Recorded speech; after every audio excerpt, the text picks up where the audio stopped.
Hi y'all, welcome to my shop. We're going to turn a unique doorstop today, this round one. I got this idea from my friend Dennis Delahanty, who wrote an article for Woodturning Fundamentals. That's the digital magazine that supplements the print copy of the American Woodturner.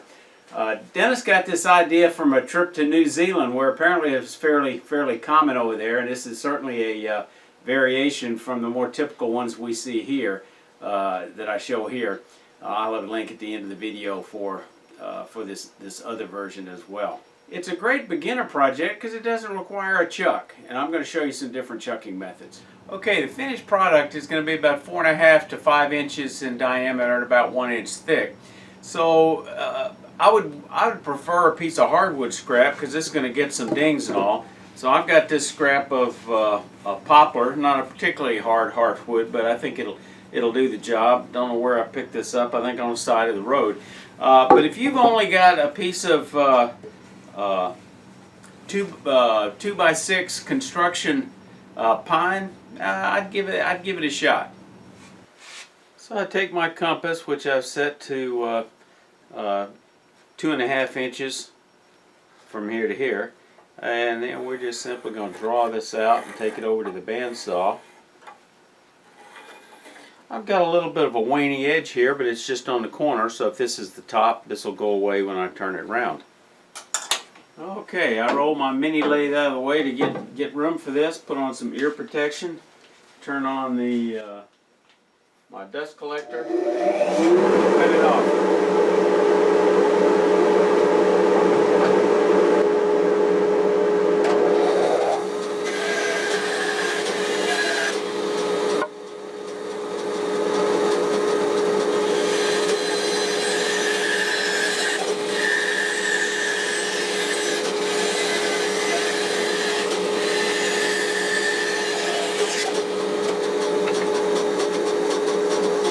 You know, there's a number of ways you can chuck this. One possibility would certainly be if you've got a chuck, you could go ahead and bring up the tailstock. You could cut a recess and use your jaws, because if it's going to be on the bottom, it won't make any difference. The other way that I would tend to use, because I use it a lot, and that's using a screw chuck, because it's fast and easy. And I've got a link to a video on using a screw chuck if you're not familiar with it or you're uncomfortable with it, but it does require a chuck. So what I'm going to do is show you how, the other way, you could, if you've got, let's say you don't have a chuck, but you do have a faceplate that came with your lathe, you could make a screw chuck. I think I've got a video on this somewhere. If I do, I'll provide a link here. But they're not that difficult to make. This uses a large carriage bolt. But I'm going to go ahead and show you how to do this. If you don't have a screw chuck, you don't want to make one. I'll show you an easy way to do it for those of y'all that don't have a chuck. And that's going to be, again, we're going to be using the faceplate. Take off the adapter here. I'm going to take this screw chuck off of the faceplate, or I'm going to find, actually I'm probably going to find a 1-inch faceplate. This fits my Powermatic. I'm in luck. I found this 1-inch faceplate already had a glue block fastened to it, so that makes it easy. Now all I got to do is take my glue gun and let it get hot. Then we'll be right back. So I've taken my compass and set it to be able to match this circle on the bottom here to show me where to put the glue. Let it draw that circle right there. I'm going to bring this up to support it once I put the glue on it. But let me mention, in terms of glue, there's other options. If I had overnight, I could have used carpenter's glue and parted this off. That works fine. I could have used thick or medium CA glue to use, and that would be real fast. I just don't like to use CA glue because of the fumes any more than I have to. The hot glue, hot melt glue works very well for these things. I did a video on that. I'll have a link to that. But you can't use a craft a craft gun, you've got to use a heavier duty gun. Let me see if it's melted. It takes a couple of minutes. Yeah, this will work. So I'm going to put it primarily on the outside because that's where most of your holding power comes. And then I got to quickly, while it's cooling, get it on here, bring up the tailstock to the center hole that I already had marked before it dries. And then I'm also going to put a little seam of glue around the outside like this.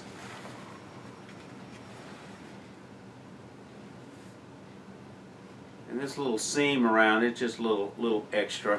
Now we'll give that just a moment to dry. Won't take long. My brother Mike's getting a workout today. It's what I use to make sure I got the scene set right. I still remember some of the struggles I had when I was a new wood turner. If you are a novice or beginner wood turner and a visitor to my channel, I'd appreciate you making a comment below as to what things causing you the biggest struggle with wood turning. Now this is faceplate turning, where the grain is going perpendicular to the bedway. As a result, that's when I take off my safety glasses and put on a face shield. Now, because this is a face grain piece of work, you never use a spindle roughing gouge on this, even a smaller piece. It's just not designed for it. Don't ever use this on a bowl or faceplate grain. So we're going to use a 1/2 inch bowl gouge just to get this round. I'm going to get the speed up here just a little bit. I'm going to cut a little bit of air, and it's a small piece and safely mounted between. I've got mounted between centers to keep the tailstock support as long as possible. Drop the tool. Always anchor the tool on the tool rest. Ride the bevel, that is behind the cutting edge. Just lift the handle to get some shaving. We're just going to get this round.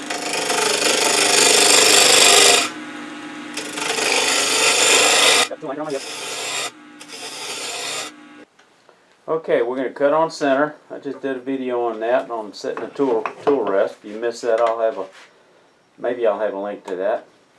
All right. So we're just going to start here. Right back. Most of the wood is cut off on the end, so I don't have to keep going back to the beginning every time. Let's concentrate on where the wood needs to go away. Let me get rid of that spindle roughing gouge that we're not going to use.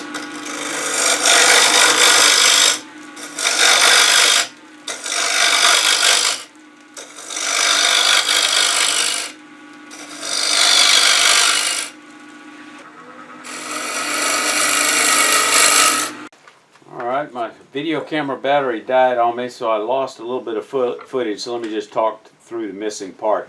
I switched to a parabolic flute. I've got this Carter & Sons 1/2 inch bowl gouge that I like.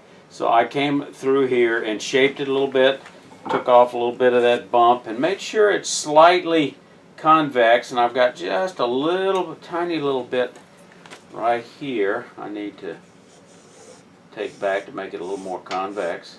So let's do that. Readjust the tool rest, get it a little bit closer.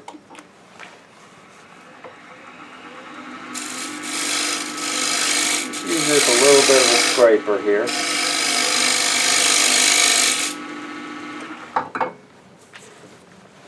Take my ruler and just keep working that just a little bit.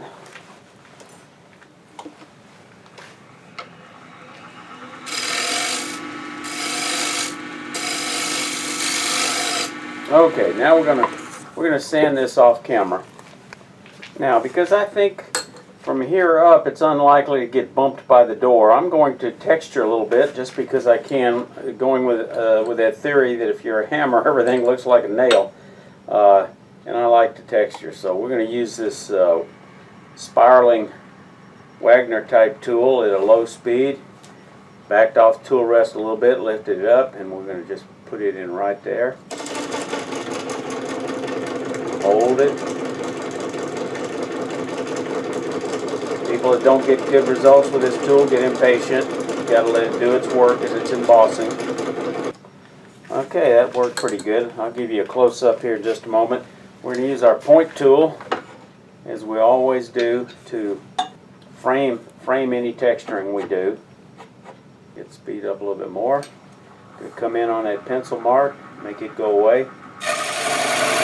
With a little bit of a frame, then we're going to come to the edge of the texturing. And now we've got an interesting looking hockey puck type door style. I could finish this in Minwax antique oil. I think I'm just going to use an oil finish. It's going to take quite a beating, so we're going to go with a little bit of walnut oil finish. So the first thing I'm going to do is I'm going to flood the surface with a treated walnut finishing oil. This is Ron Brown's Best.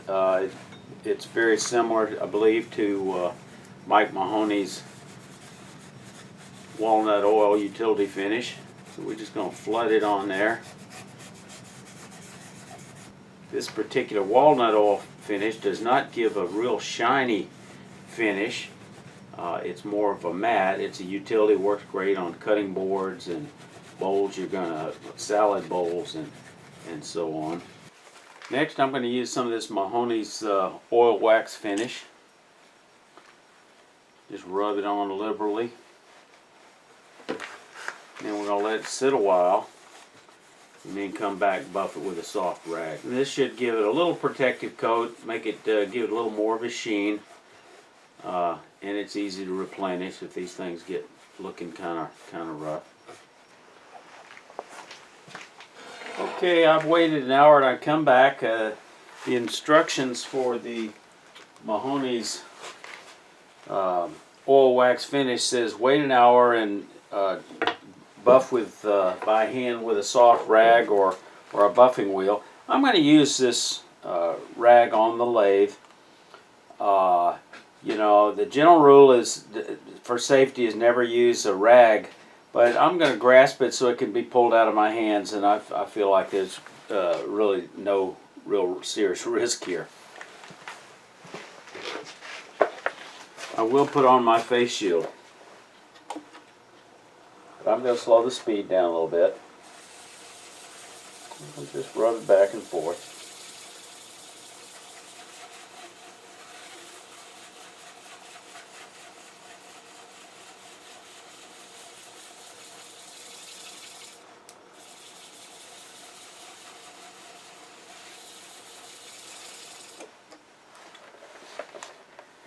And there we are. It's got a soft sheen to it. Now I've got to get it off of the glue block. I'm just going to pop it off with a chisel. Other options are to hit it with a hot glue gun, and because it may tear some fibers, maybe I will do that.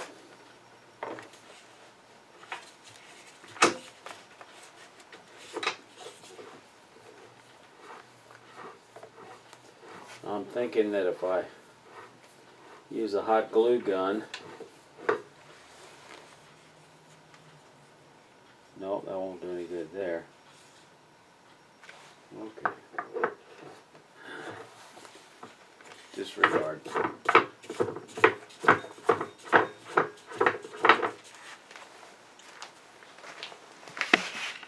Now it's time to take this off with the glue. There's a couple of possibilities. I could try to wipe a lot of alcohol on here, and that sometimes helps. I could just take a chisel and whack it off, and that would probably work, but I don't want to tear any fibers. So I'm going to soften it up a little bit with the glue gun first.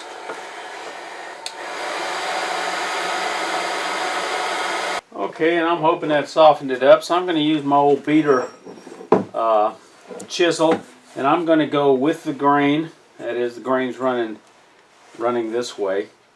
And let's hope that, oh, it seems to have softened it up quite a bit, yeah. Yeah, that works. That's working good. All right. Now, while it's still soft, I'm going to scrape most of this off. I've got substantially all the glue off. I'm going to use some shelf liner and just cut out a small piece of shelf liner that will fit it. I'll trim it with a pair of scissors and glue it, and that'll give it a nice anti-slick surface. It's probably not necessary for a lot of places, but I think it'd be a nice touch. So I wrote on this one, I am a doorstop. I'm going to use this at church, and I don't want people picking it up and throwing it away because they don't know what it's for. There's a link up here to a different version of doorstop if you're interested in that one. After recording this video during the editing process, unfortunately while I was at church, the dog chewed on my doorstop. Y'all stay safe. Come on back here.